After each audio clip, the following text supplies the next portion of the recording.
Hello everyone, so here is an experiment with vinegar and baking soda. So we know that baking soda is a base and vinegar is an acid. So now we'll react them and see how it works. Let's take the vinegar first. I'm taking some vinegar in this cup.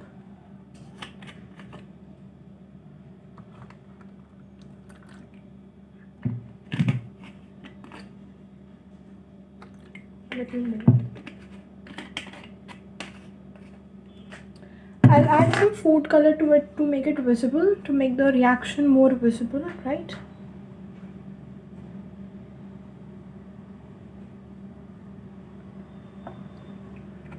That's enough, I think. Yeah, that's okay. Now I'm adding baking soda in this glass.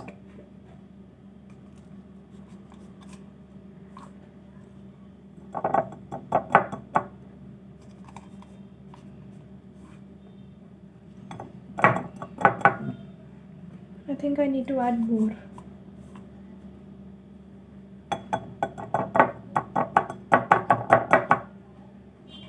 So yeah, I've added the baking soda. Now I'll be putting a bit of oil to it.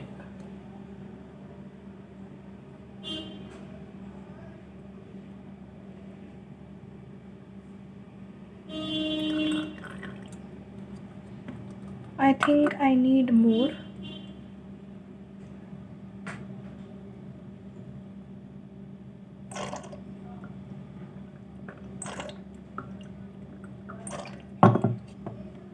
Yeah, you can see this. Right.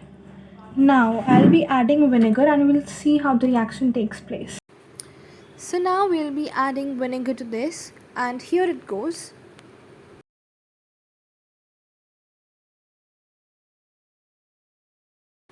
We added a little more of it, and we can see the bubbles here, the red bubbles. So these are carbon dioxide gas bubbles, and when sodium bicarbonate, which was in the form of baking soda, reacted with acetic acid that was in the form of vinegar, it formed sodium acetate along with water and carbon dioxide. So it was because of this carbon dioxide that this effervescence can be seen along with the bubbles. So the effervescence here, you can see they are coming out. It's nothing but carbon dioxide trapped in the oil. Thank you.